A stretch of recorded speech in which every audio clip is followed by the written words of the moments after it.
Beautiful. Love it. Also, before we start in earnest, I'm going to let John pat it, but I know there's a lot of cast and crew and whoever you want to bring up here. If you want Let's to introduce get everybody. all cast and crew up on this stage. We're doing it. This is the first time that everyone's getting to see the film. So if you were part of the film, get on up here. If you don't want to come up here for any reason, Nick, I'm looking at you. It's cool, but we want you up here, of course. I was told I wouldn't have to do this. I didn't give you a mic yet. This is Nick's mic. Well, in the meantime, while everyone's getting up here, let's have a round of applause for everyone that's part of Panic Fest and Screenland. The employees, the volunteers, everything.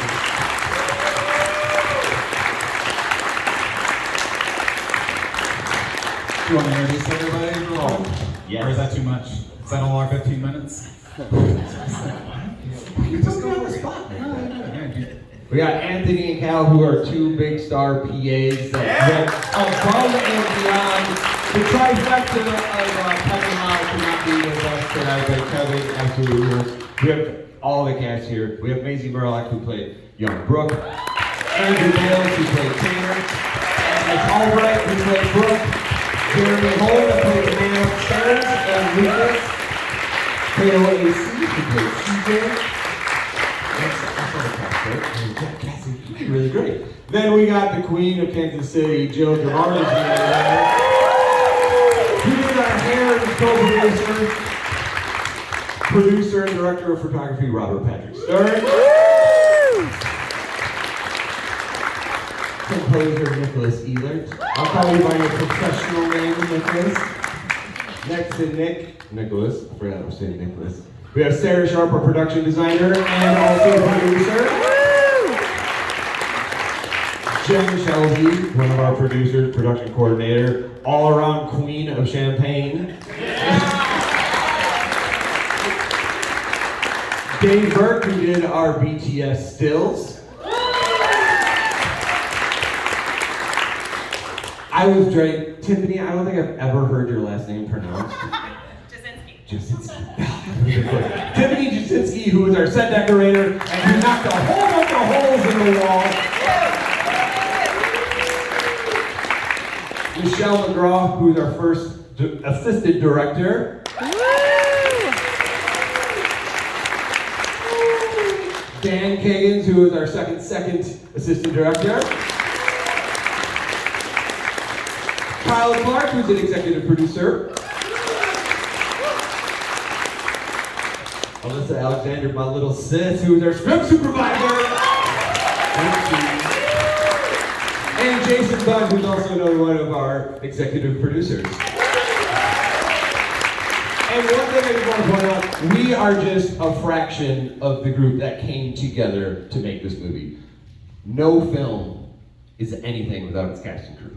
And that is true no matter what. This is not one person's film. This is everyone's film and everyone's name you saw on the screen. This is all our film because we spent hell making this movie. It was cold, it was wet, it was dirty, we got moldy. So again, thank you all so unbelievably much for being part of this journey with me.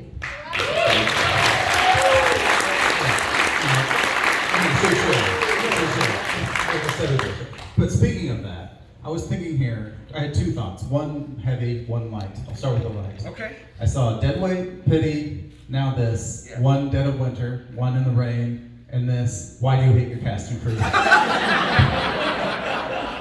There's a certain aesthetic I really like. Not that I hate the cast and crew, I like things to look a certain way. Because I love my cast and crew so unbelievably much, but you're not wrong. I'm not saying that Agnes and I got hypothermia. I'm just saying we didn't have any feeling left in most of our bodies. The night we shot The Rain, Do you like, have all your that was fingers- like do the you have all your end of, fingers still? Yeah. it was the end of March, and the high is typically like 60 something in central Illinois at the end of March. It was like 36. It was not that night. The water was. The water was cold. The water was cold, the temperature was cold, but the cast, the crew, they push through and Okay. it looks beautiful. And on the dark side, Yeah. those same movies, like I couldn't help but notice the theme, the underlying theme of broken relationships and the like almost maniacal need to try to mend those in the face of like grief and the impossibility of that and the shifting perceptions. What about those themes keeps pulling you back? We're getting heavy here. I told you, I had one of each. Yeah, I mean, the truth of it is, you know, and I'm not afraid to say this, but I was abused for the first 20 years of my life, and I lost my dad at a really young age. And those two things have shaped so much of my life, and especially in my 30s is when all of that really started to set in. And, you know, thinking that was part of my past, but then realizing, like, no, that's always your present. Right. And it hit me in a really, really heavy way. And when I look back at all those films, they are about the internal struggle.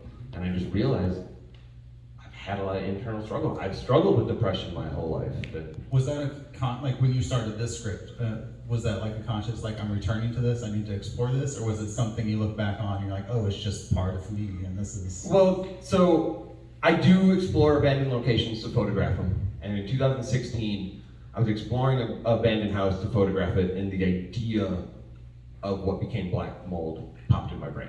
And at that time, I wrote a quick outline, but also that is when I was sinking to my absolute lowest mental state. And at the end of that year, I entered therapy because I truly was either going to go in the ground or go into Or make therapy. a movie, yeah.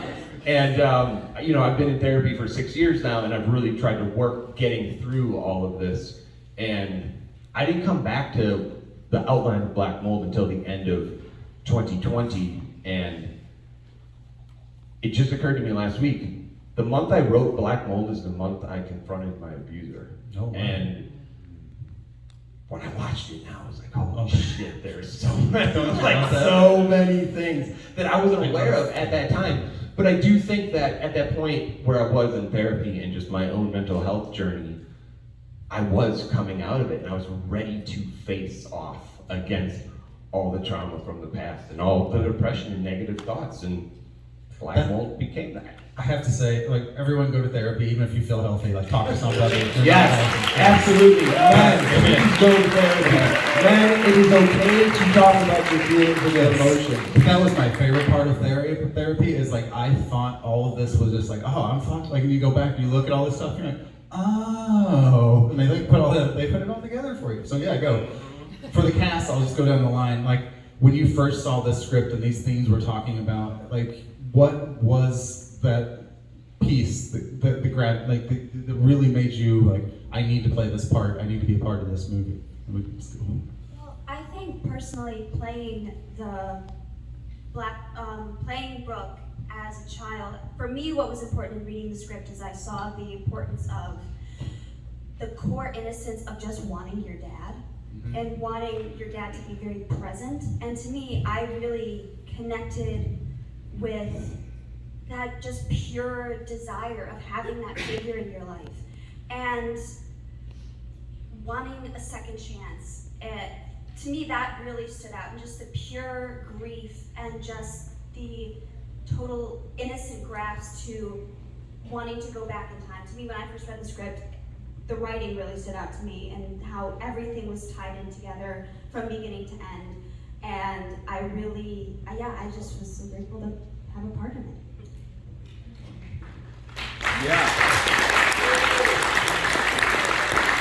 I just love playing the best friend. Really fun job. Well, that's it. You passed the mic. That was like really, really good. I don't know what to say now.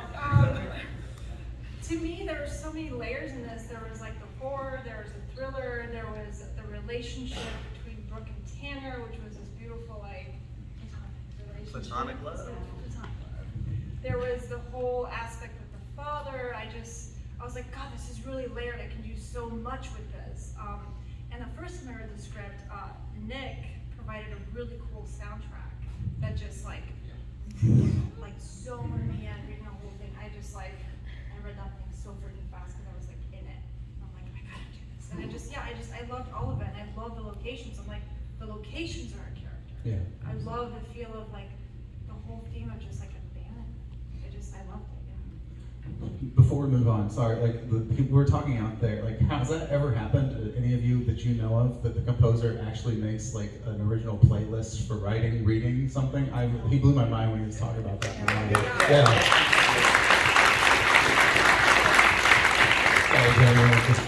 So when the script was presented to me, John sent me the short little clip, the sizzle reel of what the film would be, and when I saw that, I knew that the part didn't matter. I was going to try to be in the movie, but then I read the script. I'm a father. I have 2 young girls, and the investigation of relationships and perceived reality versus a dreamed reality, and is there a difference? And sometimes there isn't. That whole ambiguity, playing ambiguity, and getting to look like that man. But Can't say no to that. We're not done. But The curtain. Jeremy cleans up pretty good, I think. Oh no, the curtain. yeah, we're going. That's all. Da, da, da. No. I think John and I actually did not meet until he called me and was like, "Do you want to be in Black Hole?" And I was like, "Who are you?" No, he's post-production supervisor on Revealer, which was here last year. So John was like, "I know you," and I was like, "I've never met you." And he proposed the script, and I read it, and I read it. I'm not a very fast reader, admittedly, but I read it all within probably an hour, and I couldn't put it down. And the dialogue and the storyline is so natural. His writing is really powerful and very strong and very natural. And even though CJ has this smaller role and I don't get to interact with these guys as much, I was just gobbling it up. And as an avid horror fan, I could not step away from it. And now that I'm going through some of my stuff in my own life about grief and processing grief, that I think that is a huge theme in horror. And I just thought that John had a really fascinating approach to the horror of grieving and what you do when you go through that process. So I couldn't say no. And then he was like, "You get to look like Favor Zabulk, and you'll be the warmest one because you'll be in the car." That 15 minutes was the curtain, but I'm gonna call it like 1 or 2 because I took all the time. 1 or 2 quick questions from the crowd. Anyone? Right here. Was that a reference to Dark Knight and the Scarecrow at the beginning? Yes, it was. Also, real quick, if you don't mind, this is such a filmmaker question, but what was the infrastructure like to making it rain? How did you do that? It looked great. It's raining, it's hard to pull off. You guys would be curious what that looked like. Sarah, am I allowed to say? Were those her tears? We had Those are crew tears. crew tears, yeah, crew tears. We, for our wide, we had a fire truck come in and threw up, huge ladder, and then we built a rain rake for all the close-ups. And that's Pumping water from the ground, which was 40 degrees. And then the interior. We had Oh, and then the interior. Yeah, of course. So what we call the den, which is where the man kept Brooke and Tanner, that was a set that we built. And you're like, "Oh, you built a set." We built a set in an abandoned hangar that didn't have heat or water or anything. But we brought a water truck in and garden hoses, right, Sarah, on the windows? Yeah, we built like a spider down to a funnel situation because there were no drains in the hangar. All the drains were at the other side. So we basically built a sprinkler rig that then went into a funneled rig that then went into garbage cans on wheels that went wheeled out. So this goes back to the Cal and Anthony of it all because that was how we funneled this. Wow.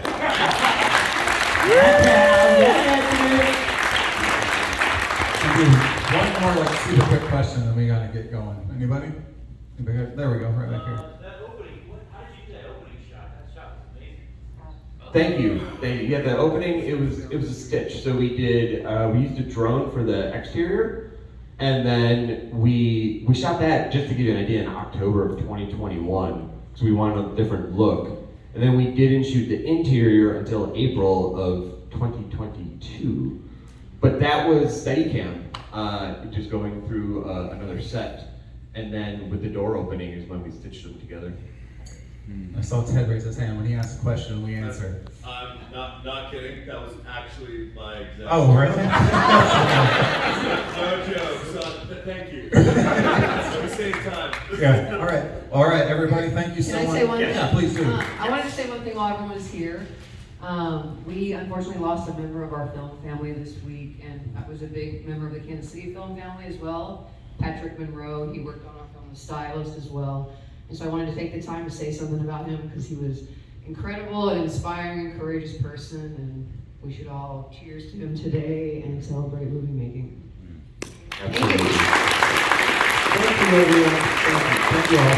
And we'll be around if anyone wants to talk. You can stop any of us. We appreciate you being here. Thank you, Dan.